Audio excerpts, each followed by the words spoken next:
देखिए, हमने बारहा और इस कमेटी में भी ये बात बताई है, बारहा ये बात कर रहे हैं कि कराची ये पहले, सबसे पहले तो मरदमशुमारी लोगों को गिनते, इलेक्शन से पहले बहुत पहले रिगिंग हो जाती है। इलेक्शन की डे वाली रिगिंग तो सब लोग देखते हैं, लेकिन देखिए यहाँ पाकिस्तान में क्या हो रहा है कि पहले आप लोगों को कम गिनते हैं, उसके बाद आप उन लोगों को कम गिनने की बिना पर अपनी मर्जी से सूबाई हुकूमतें अपनी मर्जी से हल्के बनाते हैं, वो पूरी आबादी को काटते हैं बाकायदा, जो है वो एथनिक बुनियादों पर और वोट्स के बुनियादों पर वो बिल्कुल उसको काट देते हैं। यहाँ पर कराची में ऐसे हल्के हैं कि एक एमपी की सीट पर 2.5 लाख वोट पे भी एमपी है वोटों पे, और एक 56,000 वोटों पे भी एक एमपी है, सिर्फ जुबान की बुनियादों पर।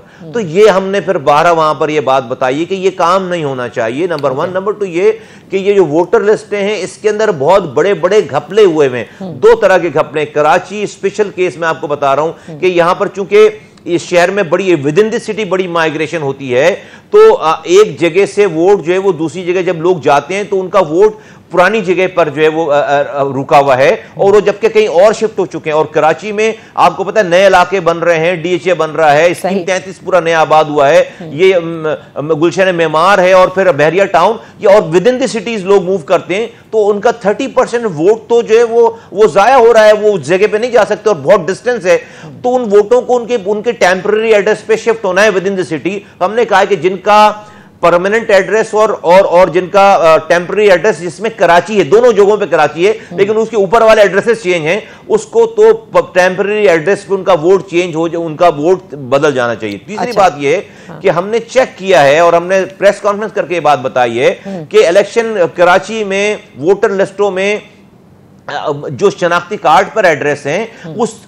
दोनों एड्रेसेस के अलावा कोई तीसरे जगह पे वोट ट्रांसफर किया हुआ इलेक्शन कमीशन ने, यानी कि जहां पर बंदा कभी रहा ही नहीं है। मैं रहता लियाकताबाद में हूं, मेरा वोट जो है लियारी में डाल दिया है, मैं रहता मलीर में हूं, शाह फैसल में, मेरा वोट नवाबशाह में निकल रहा है। अच्छा, इलेक्शन कमीशन क्यों करेगा ये काम? लोग अपने कवायद खुद भी तो तब्दील कराते हैं ना। जैसे आजकल इलेक्शन कमीशन ने 20 जुलाई तक आपके पास एसएमएस आ रहे हैं कि आपके वोट का इंदराज किधर है, अगर तब्दील कराना है अपने इलाकों को। How can they just put anyone in any place?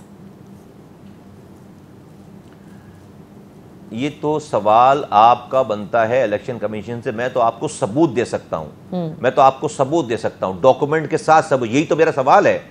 ये क्या ये पाकिस्तान, भाई जिसके पास कीबोर्ड है, उसकी किसी पार्टी से एफिलिएशन है, उसके पास पूरी वोटर लिस्ट उसके सामने पड़ी हुई है, उसने फॉर्मूला डाला और वोट तो मौजूद है, लेकिन उसने वोट जो है वो कहीं के कहीं कर दी। अब आप ढूंढते ना इलेक्शन वाले दिन अपना वोट, आपका वोट आपको नहीं मिलेगा। हम 8300 पर जब डायल करके मालूम कर रहे हैं तो भाई मैं रह रहा हूं नॉर्थ कराची में, मेरा वोट जो है वो मलीर में चला गया, मैं मलीर में कभी रहा ही नहीं हूं।